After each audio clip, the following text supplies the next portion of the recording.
Hi friends, ರುಚಿ ಪಾಕಶಾಲೆಗೆ ಸ್ವಾಗತ. ಇವತ್ತು ತುಂಬಾ ರುಚಿಯಾದ ರಸಮ್ ಹೇಗೆ ಮಾಡೋದು ಅಂತ ನೋಡೋಣ. ಯಾವುದೇ ಅಂಗಡಿ ಮಸಾಲೆ ಯೂಸ್ ಮಾಡದೆ ಮನೆಯಲ್ಲೇ ಮಸಾಲೆನ ರುಬ್ಬಿಟ್ಟು ರಸಮ್ ಹೇಗೆ ಮಾಡೋದು ಅಂತ ನೋಡೋಣ. ಇವತ್ತು ಮಣ್ಣಿನ ಮಡಿಕೆಯಲ್ಲಿ ಅಡುಗೆನ ಮಾಡ್ತಾಯಿದ್ದೀನಿ. ಮಣ್ಣಿನ ಮಡಿಕೆ ನಮ್ಮ ದೇಹಕ್ಕೆ ತುಂಬಾ ಒಳ್ಳೆಯದು ಅಂತಲೇ ಹೇಳ್ಬೋದು. ಈಗಿನ ಅಲ್ಯೂಮಿನಿಯಂ ಪಾತ್ರೆಯಲ್ಲಿ ಅಡುಗೆ ಮಾಡೋದ್ರಿಂದ ನಮಗೆ ಅನೇಕ ರೋಗಗಳು ಬರ್ತಿದ್ದಾವೆ. ಆಗಿನ ಕಾಲದಲ್ಲಿ ಮಣ್ಣಿನ ಮಡಿಕೆನ ಹೆಚ್ಚಾಗಿ ಯೂಸ್ ಮಾಡ್ತಿದ್ರು. ಆಗಿನ ಜನರು ಅದಕ್ಕೆ ಆರೋಗ್ಯಕರವಾಗಿದ್ದರು. ಇದು ತುಂಬಾ ಒಳ್ಳೆಯದು ಮತ್ತು ಆಹಾರ ಮತ್ತು ಬೇಗನೆ ಕೆಡೋದಿಲ್ಲ ಮತ್ತು ಹೆಚ್ಚಿನ ಕಾಲದವರೆಗೂ ಬಿಸಿಯಾಗೇ ಇರುತ್ತೆ. ಬೇಗ ತಣ್ಣಗೂ ಕೂಡ ಆಗೋದಿಲ್ಲ. ಹಾಗಾದರೆ ಬನ್ನಿ ರಸಮನ್ನು ಹೇಗೆ ಮಾಡೋದು ಅಂತ ನೋಡೋಣ.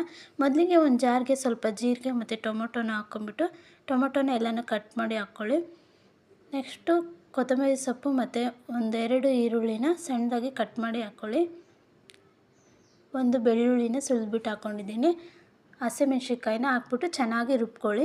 ನೆಕ್ಸ್ಟು ಒಂದು ಮಣ್ಣಿನ ಪಾತ್ರೆನ ತೊಗೊಂಡು ಅದು ಬಿಸಿ ಮಾಡಿದ್ಮೇಲೆ ಸ್ವಲ್ಪ ಎಣ್ಣೆನ ಹಾಕ್ಬಿಟ್ಟು ಚೆನ್ನಾಗಿ ಎಣ್ಣೆ ಕಾದ್ಮೇಲೆ ಸ್ವಲ್ಪ ಸಾಸಿವೆ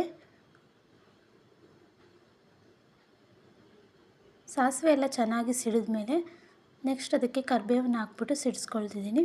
ಅತಿ ಬೇಗನೆ ಮಾಡ್ಬೋದು ಈ ರಸಮು, ತುಂಬಾ ಟೇಸ್ಟಿಯಾಗೂ ಕೂಡ ಇರುತ್ತೆ. ಒಂದು ಸತಿ ನೀವು ಕೂಡ ಟ್ರೈ ಮಾಡಿ. ಬೆಳ್ಳುಳ್ಳಿನ ಹಾಕ್ಬಿಟ್ಟು ಚೆನ್ನಾಗಿ ಬೆಳ್ಳುಳ್ಳಿ ಎಲ್ಲ ಫ್ರೈ ಮಾಡ್ಕೊಳ್ಳಿ. ಮಣ್ಣಿನ ಮಡಿಕೆಯಲ್ಲಿ ಮಾಡೋದ್ರಿಂದ ತುಂಬಾ ರುಚಿಯಾಗಿರುತ್ತೆ ಅಡುಗೆ.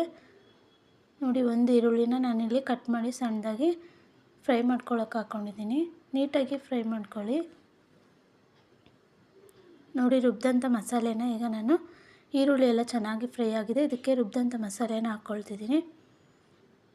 ಹಾಕ್ಕೊಂಡು ನಿಮಗೆ ಎಷ್ಟು ಬೇಕೋ ಅಷ್ಟು ನೀರನ್ನು ಹಾಕ್ಕೊಳ್ಳಿ.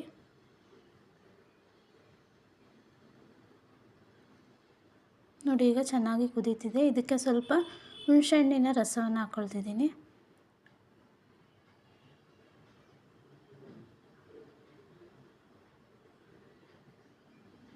ಹಾಕ್ಬಿಟ್ಟು ಚೆನ್ನಾಗಿ ಮಿಕ್ಸ್ ಮಾಡಿ ಒಂದು 10-15 ನಿಮಿಷ ಚೆನ್ನಾಗಿ ನೀಟಾಗಿ ಕುದಿಸ್ರಿ.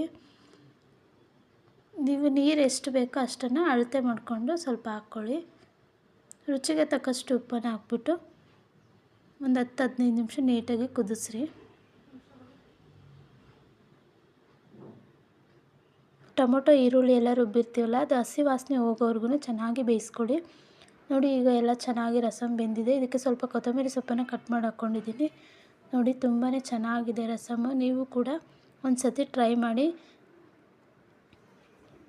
ದಯವಿಟ್ಟು ನಿಮಗೆ ಅಡುಗೆ ಇಷ್ಟ ಆದರೆ ಕಮೆಂಟ್ ಬಾಕ್ಸಲ್ಲಿ ಕಮೆಂಟ್ ಮಾಡಿ. ನೋಡಿ, ಈಗ ಚೆನ್ನಾಗಿ ಮಳ್ತಾ ಇದೆ ರಸಮ್ಮು.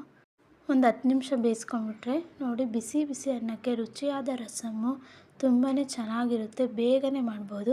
ತರಕಾರಿ ಏನೂ ಇಲ್ಲ, ಅಡುಗೆ ಮಾಡೋಕ್ಕೇನು ಮಾಡೋದು ಅಂತ ಯೋಚನೆ ಮಾಡ್ತಿದ್ರೆ ಬೇಗನೆ ಆಗುತ್ತೆ ಈ ರಸಮ್ಮು. ನೀವು ಕೂಡ ಟ್ರೈ ಮಾಡಿ, ತುಂಬಾ ಚೆನ್ನಾಗಿದೆ. ಈ ರೆಸಿಪಿ ನಿಮಗೆ ಇಷ್ಟ ಆಗಿದ್ದರೆ ವಿಡಿಯೋಗೆ ಲೈಕ್ ಮಾಡಿ, ಶೇರ್ ಮಾಡಿ ಮತ್ತು ನಮ್ಮ ಚಾನಲ್ಗೆ ಸಬ್ಸ್ಕ್ರೈಬ್ ಆಗಿ ಪಕ್ಕದಲ್ಲಿರುವ ಬೆಲ್ ಐಕಾನ್ನ ಕ್ಲಿಕ್ ಮಾಡಿ. ಹೆಚ್ಚಿನ ವೀಡಿಯೋಸ್ ನೋಟಿಫಿಕೇಷನ್ಗಾಗಿ ಪಕ್ಕದಲ್ಲಿರುವಂಥ ಬೆಲ್ ಐಕಾನ್ನ ತಪ್ಪದೆ ಕ್ಲಿಕ್ ಮಾಡಿ. Thanks for watching.